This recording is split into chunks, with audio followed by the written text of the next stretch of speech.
What is going on, guys? Andrew Acevedo here, back with another post-game Mets sweep. A doubleheader against the other best team in baseball, according to records, the San Francisco Giants. What is going on? As always, here with the tubbyish, non-tub we got. What's up, Metsfan? What's going on? Hey, man. What's up? Show. Hey. You got a doubleheader, 2 wins against a good team.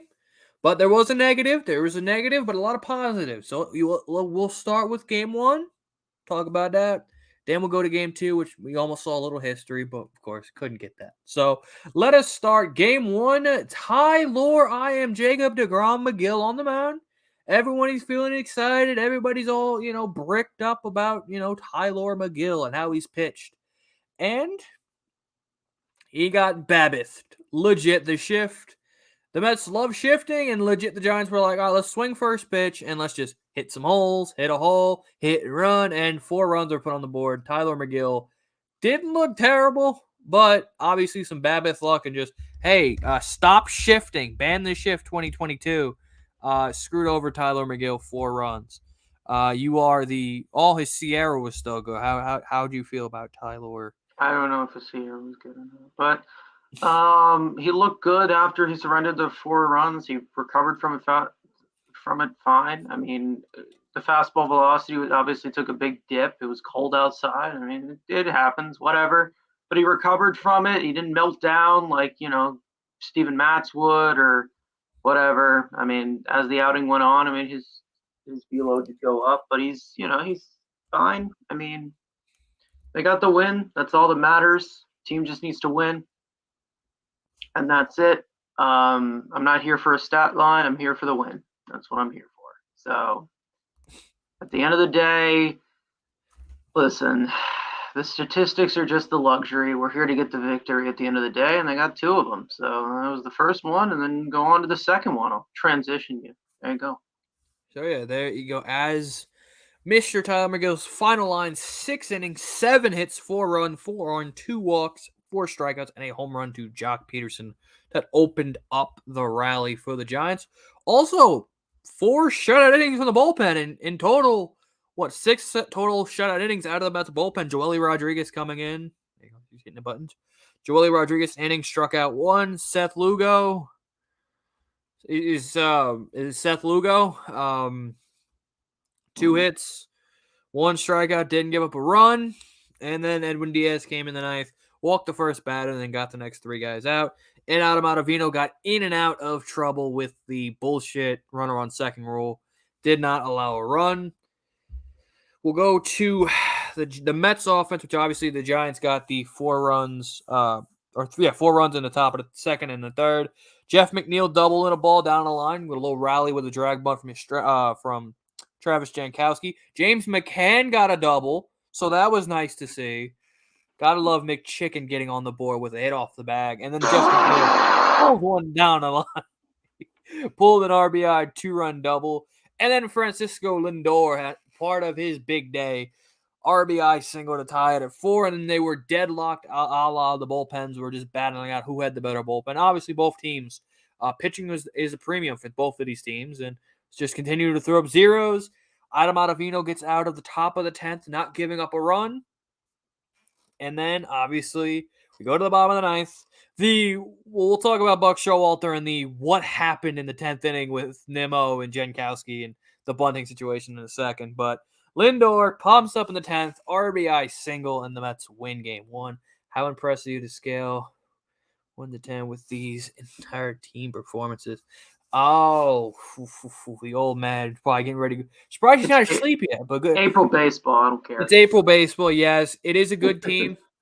I'll give it a 6. I'm not like Mets Twitter jumping, oh, we're the World Series. No, it's April. They do this literally every year. I don't know what people have short. Does everybody have CTE? You're being too negative. We're the negative ones, when in reality, we do this every year, that we're great in April. It's a good team. Beat the good team. It's a new season. Steve Cohen's here. I mean, we did that last year. It didn't work either. But, yes, it's impressive that they beat a team that won 106 games last year, 107 games last year. And we're coming in twice. What are you talking about? We'll get to this. Shut up. But I'll give him a 7. I'm not, again, it's pump the brakes here. We do this every year. We play great in April, and then once that June swoon comes, we're dead and out of the water. So it's impressive they beat the Giants twice, but let's calm down. Yes, let's be the negative of Mets Twitter all over here. So, what to say? What sweeping a doubleheader? It is very tough, and the Giants do. Yeah, exactly. It's impressive they did it. If we're just putting it in a bubble, They did it all year last year, and they didn't make the playoffs. Losers. it's impressive in a bubble, but yeah, no, it is impressive. They needed to win these 2 games, and yeah, they already hit my benchmark. I was just happy with a split. Shit, now we can win it tomorrow with Bass Dog on the mound against an overrated Carlos Rodon. Oh man, we're gonna light him up like a foster child tomorrow. It's gonna be great. But Lindor with the hero, obviously we have to talk about the play in the top of the 10th, which Pete Alonso saves a run with his fat stretch, and he's a DH. Only one. That is facts. They only did win one game against the Giants. That is true. So maybe this is not. I mean, it's still. No. It's impressive, but again, we do this. We always play well in April. It's just it's impressive. I like it. Obviously, big win. Win 130 games, and then they'll be impressed. I'm not. That just keep this going. Let's not have this die in April like it always does. What's up, Sergio? But we got to talk about our fat first baseman Lucas Duda making a hell of a stretch and saving Francisco Lindor from a throwing error, which would have been a second throwing error of the game. I personally don't care about that. I care about the background, Wayne Kirby. Exactly. Just Wayne Kirby being an absolute beauty. That's the most impressive thing in that whole picture. It's just I love the look of the whale. I mean, and how much how much he fills of that guard, that walkway, how much he fills. He just is the whole walkway. He's a big boy, but Chungus. Quite the Chungus. Lucas Duda makes a good stretch, whatever. Still another 0 for 8 today. No, he got that one blue pit today in game 2. So 1 for 9 today. What can you do from Lucas Duda? Moving into game 2, which was the stellar matchup of Logan Webb taking on Max Scherzer, a rematch of game 5 of the NLDS last year, Giants and the Dodgers. We are again. We're playing well. Again. Let's just. We're playing well. What's our schedule in June? That's what we need to look at, and that's a future thing. But obviously, coming into the nightcap, the better matchup. Obviously, Scherzer in his home debut, making his way against Logan Webb. So it was going to be a great pitching matchup. And the Mets got a ineffective Logan Webb. Logan Webb did not look good today. No, could not command. Lindor with another hit, 2-hit night, a double and a single. Jeff McNeil another 0-for. But obviously the game belonged to Max Scherzer, which he was flirting with a no-hitter through 6 innings. Could not get through. Got through 6. Yeah, lost in the 6. Got through 5 no-hit innings. 6 and 5. 6 5 and 2/3. Yeah, 5 and 2/3 of 5 and 2/3. Yep. But Scherzer went 7, went back out there, 7 innings, 10 strikeouts, 3 walks, which was kind of the bugaboo. Was when he was going through the no-hitter, he walked Brandon Belt, he walked Yastrzemski, and then Darren Ruff. He also walked. So that Casale was earlier in the game. I'm saying in the 6th. That screwed up the perfect game. That's what I. That did screw up the perfect. No hitters or whatever, but hell, at least we know we don't have Dave Roberts as our manager. He don't care. So yeah, and then he came back out for the 7th and threw 9 pitches to get out of the 7th inning and finished strong, lowering that ERA to 2.50. His best start as a New York Met. I'll say his name this time. Drew Smith, clean inning. Got bailed a little bit. No, he got bailed out. Trade him. Got bailed out. Gave up a bomb to Mike Yastrzemski. Hey. 18 out of 30 ballparks. But that was Edwin Diaz for a while. So if he can turn that around, if he can have any season like Edwin Diaz, I'm fine with it. And then obviously Trevor May gets the save with Edwin Diaz pitching in game 1. But then the offense, again, that third inning, Logan Webb just was not locating at all, which is rare to see Logan Webb off his game, but we'll take it. Lindor got on. Alonso drew a walk. And Ip stepped Eddie RBIs. And again, the whole time, Brandon Belt was playing 30 feet off the line, and the Mets exposed him twice. So McNeil hit in game 1, and Eddie RBIs down the right field line. That brought in 2. Lucas Duda almost had a heart attack rounding third, but he got in there. and the Mets took 2-0, and then Dom Smith tacked in an extra run to make it 3-1. That stood. The Mets pitching all night was completely elite. And again, they sweep a doubleheader, already split, going for the winning of the series tomorrow with the Bass Dog on the mound. Offense looked good. Lindor has looked great. I'm saving most of the stuff for Mets. We'll talk about it on Mets Weekly. But today, what were your positives of today overall? Here's my positive. Luis Guillorme took the beard off, and he looked good. He got on base like 3 times combined in the doubleheader. He started one game, and he looked good. So that's a good sign. We got a good bench bat, an elite bench bat. Dominic Smith, by the way, great game today. Definitely goes into the shadows with Scherzer, and also Lindor has been hitting well. Dominic Smith, 2 hits today. I mean, he looked pretty good. So I don't know if he can string that away. I don't know if Dom Smith is just known for just roughing up elite pitchers, like prestige elite pitchers, because I'm pretty sure he roughed up Garrett Cole last year. But he's not an elite pitcher. What are you talking about? No, Logan Webb's good. He's good. I'm saying Garrett Cole isn't. Logan Webb is, but Garrett Cole isn't. Well, Garrett Cole got money to be an elite pitcher, so listen. So did Lindor, and he's washed. So he's yeah, peaked. No, but other than that, now Logan Webb, I guess he's used to being out west. He's not used to the cold, and hey, I mean, we got to him. It happens. Alex Cobb was scaring me for a little bit, but they got to him. So I don't know. Eric Chavez, whatever he's doing a good job. Again, it's April, but it's looking good. It's not perfect yet. But yeah, Scherzer looked great. He looked fantastic, to be honest. McNeil, no one cares. I bet you they were both meaningless, though. That's the crazy thing. Nah, those are big. Both meaningless. Escobar, how about you do it? Do it in high leverage, and then we'll talk. Oh God. Then we'll do it in high leverage, and we'll talk. He had the game winning. When it actually matters, with the game on the line, like Conforto, game on the line. There's got to be 2 runners on base. There's got to be the 8th inning. Snow has to be going down on the turf. I need him battling in the cow. I need him to be clutch. Okay? He literally did all of that. You see how stupid I sound? That's crazy.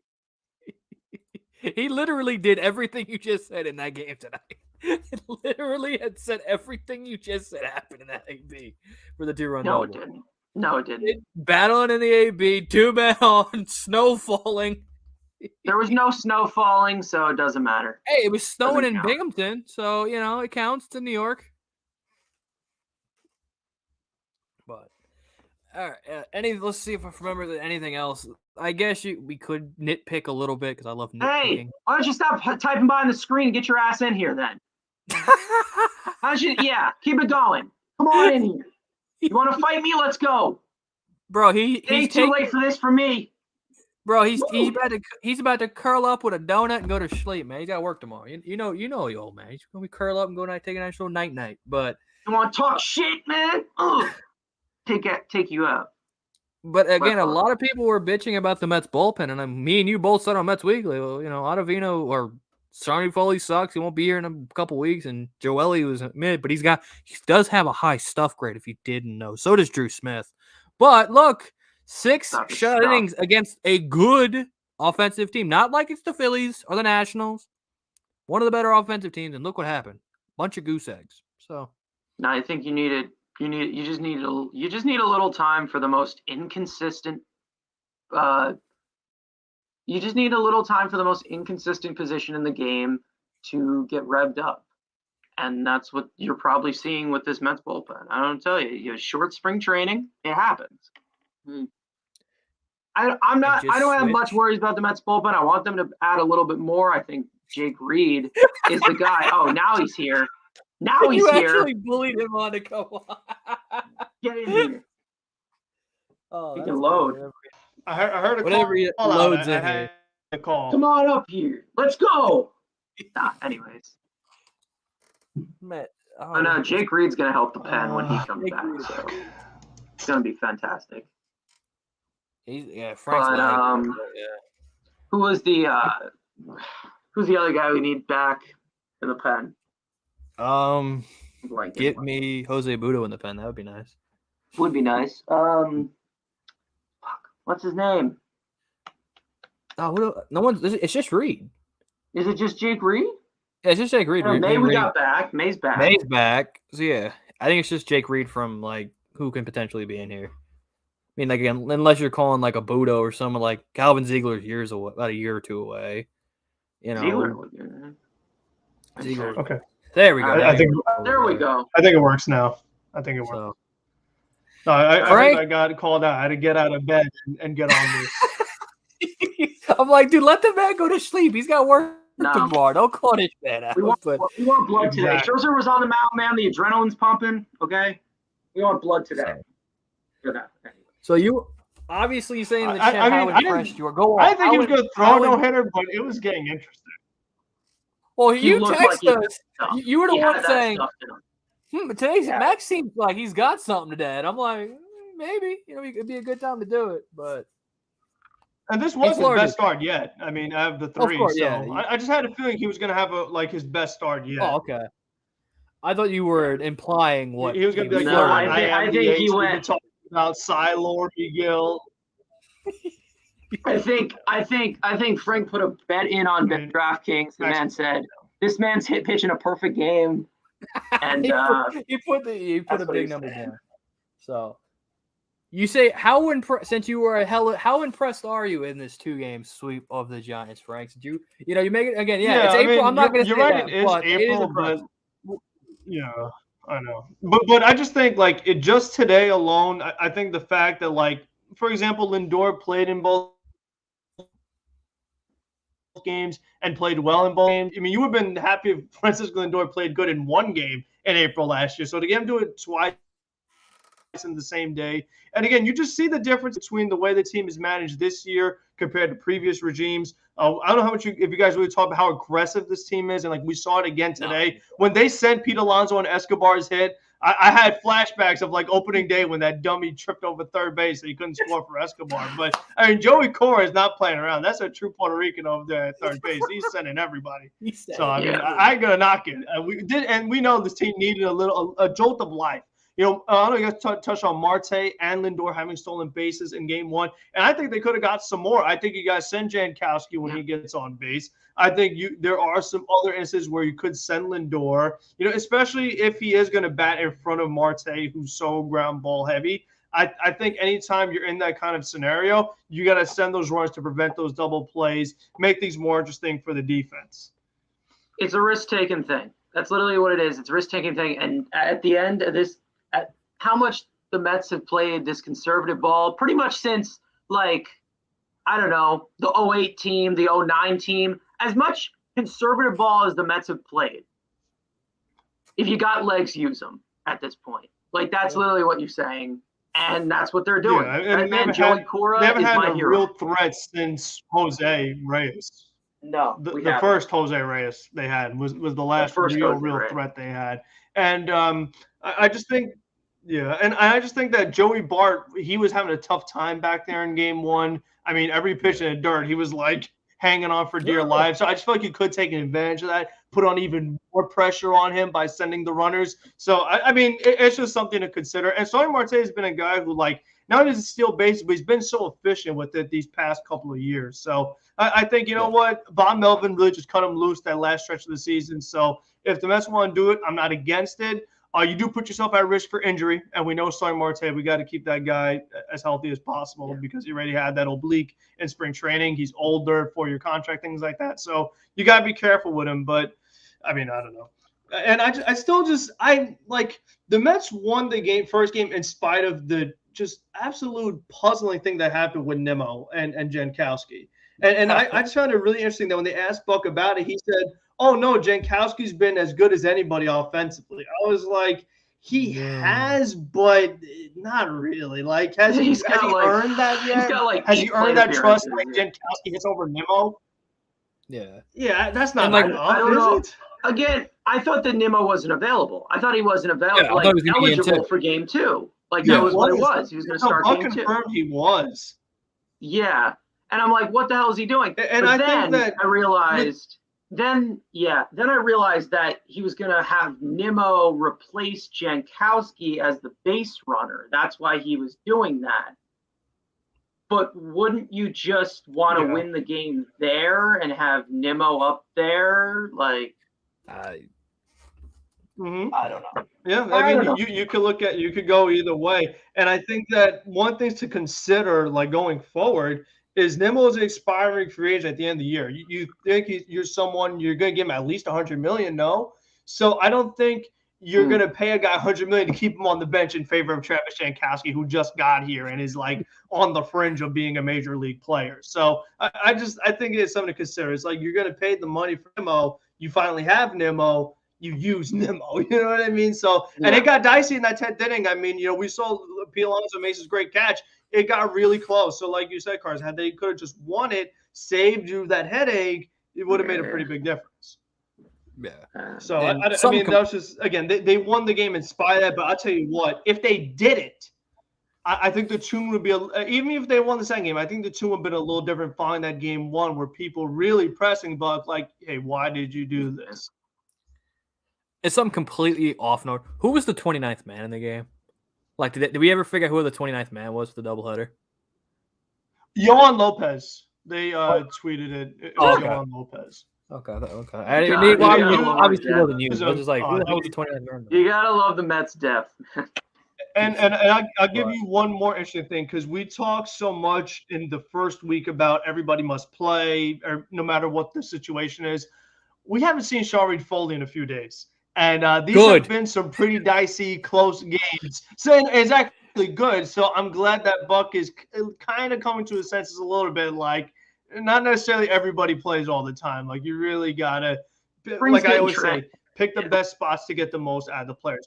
Spring training was probably going to be, the first 2 weeks was going to be, spring training was probably going to get transferred over to the regular season, which how short it was. But I mean, he got to see a look of everybody. You're going to shorten up the roster either way, so we'll see what happens. I still think Joely Rodriguez can be good, but if he's used properly. But does he stay? Does he get that last spot? I mean, we're at 28 right now, so it'd be Sharif. It's down to him and Trevor Williams and David Peterson, right? Yeah. It might be. And then the last spot is Rodriguez, Peterson, and Williams. Right?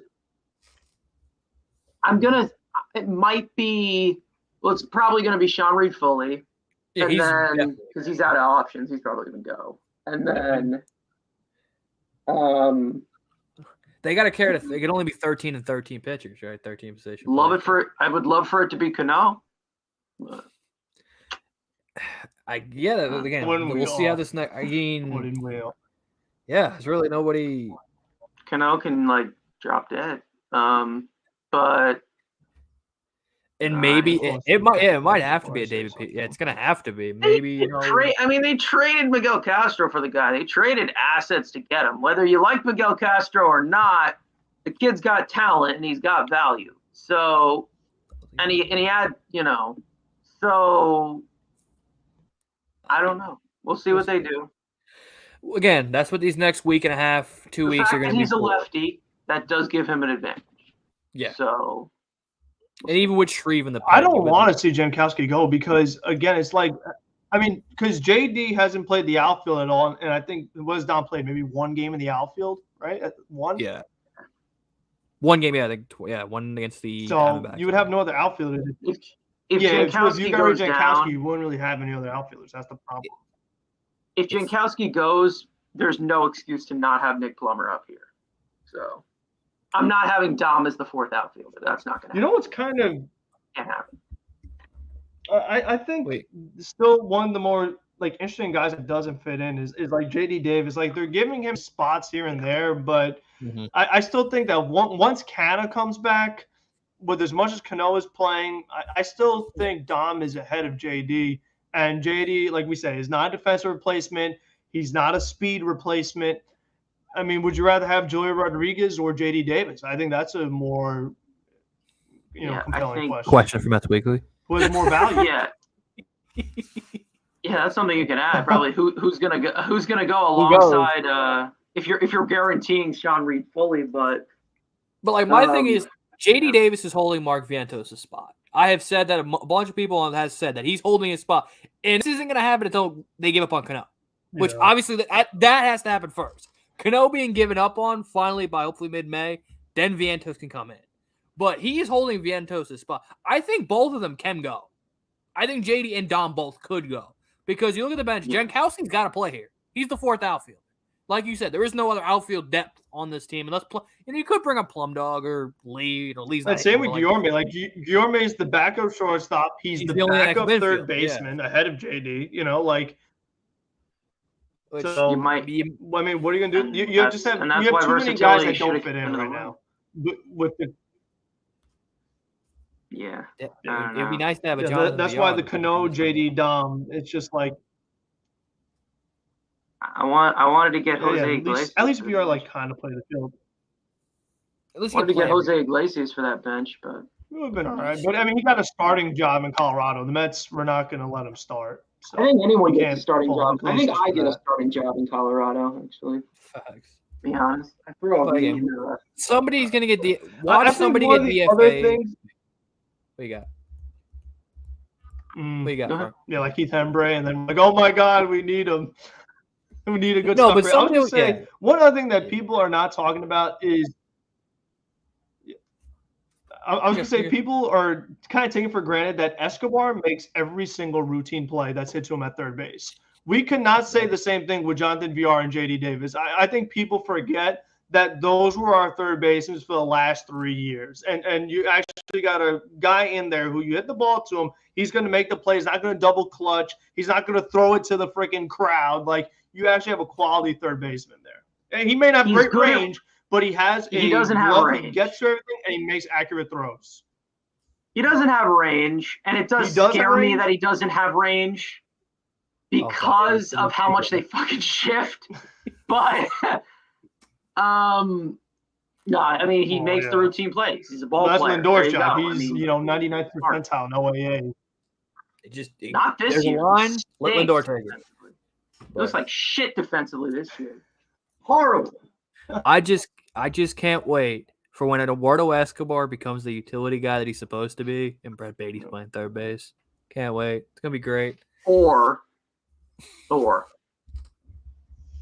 Carlos Cortez is playing third base. A lot of people to play one position. Beatty is in Cleveland for Shane Bieber and J-Ram.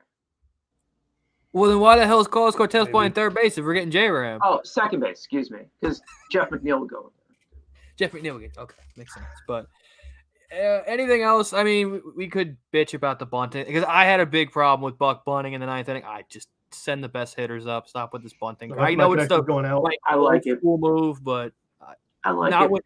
Bring your old school player to play old school ball. Luis Guillorme, perfect guy. Here's my thing. If you're gonna do that, you need a guy who's going to hit a fly ball. And you had Janikowski and McChicken do up. Yes, you had like Dom on the bench. But you look at Travis Janikowski's fly ball and Nemo is like barely 20%. Janikowski, he retired a few years ago. He's not with the Raiders anymore. I don't know who you're talking about. Shut up. But and both of those guys with a runner at third that came up, they both took strike three looking. Yep. It was. I'm like, it's just like out with the old. You gotta swing the bat, dude. This is what I mean with these 2019 guys. Like, get rid of them. No. 2019. It's like I'm so tired of this. Like, oh, I'm waiting for my pitch. Like, fuck you. I can't wait from 3 years from now when the Mets have like the Dodgers farm system and are just turning out good players. It's gonna be great. It'll be great. But we had a chance with that. We traded PCA. So. Oh yeah, we traded PCA. Oh god, PCA. I gotta check up on see how he's doing. But anything else? Any other final thoughts you guys want to bring up as we hit the half hour mark? Here's a final thought. You ready? Do you know that Joely Rodriguez has a very high stuff grade? He has Drew Smith has a very high stuff grade. Yeah. You know Frank, who also has a high stuff grade? Adam Ottavino. Adam Ottavino, yes, sir. It's about the stuff. That's all we care about. Oh, of course he does. Get crazy Frank. over it. I think Frank, any final with words? Joely, it's more so. No, I think with Rodriguez, more so when they make him throw 2 innings. That first batter, even if he's left-handed, it seems like he always gets on. And this time they just let him do the 1 inning. That was it, which I liked. I thought that was a good move because it's just happened too many times in a row. So I think if they let Joely, again, like put him in positions to succeed. Like if you bring in, like, I mean, if the 3-bat minimum rule didn't exist, Joe Rodriguez would have so much more value because you literally okay, lefty, Rodriguez, in, out, done. You know, it worked out much better. But with 3-bat minimum rule, he's got to face the righties, which is not as good. But I mean, we'll see. That's what you got Shreve for. I mean, that's literally what you got. And Shreve that's for. the benefit of having the second lefty out there. So back half and of I the game, personally, I like Shreve in the 2020 role, like kind of long reliever, a little bit like middle relief kind of thing, multiple innings. I like Shreve in that role, but I mean, I don't. It's tough. We have great arms in that pen. You don't have we have great arms. We don't. We have great arms in that pen, though. We do, and that's the thing. There's some times where they're not on it, and that's just how relievers are. And it's going to be even worse since they've had a shorter spring training, and they've had less outings to prepare, and they've had less this and less that. It's just going to happen. I mean, no reliever is going to be perfect. There's elite relievers. There's not perfect relievers. That's just how it is. Unless your name is Josh Hader. So on that note, Colin Holderman, I can't wait to see you in the 9th inning. You're going to be great. Calvin Ziegler in the 8th is going to be beautiful. But on that note, all these guys are obviously linked down in the description below. Be sure to check out Mets Weekly on Thursday, talking all sorts of Mets, recapping the rest of the series, and talking Lindor, talking potential future stuff. So anything you guys want to plug before we head out of here? Frank, you got anything besides post games coming? Because Mets fans videos in the ether. Well, I did, but now the Mets are playing much better, so I might have to put a video on the back burner for now. But we'll see. I do have an idea. Yeah, wait till June. You'll be start to struggle again. So on that note, thank you guys. There you go. Plenty of ideas. Plenty of ideas. So on that note, thank you guys for watching. You should drop a like, subscribe, turn on those notification bells, and I will see you guys in the next video. Peace.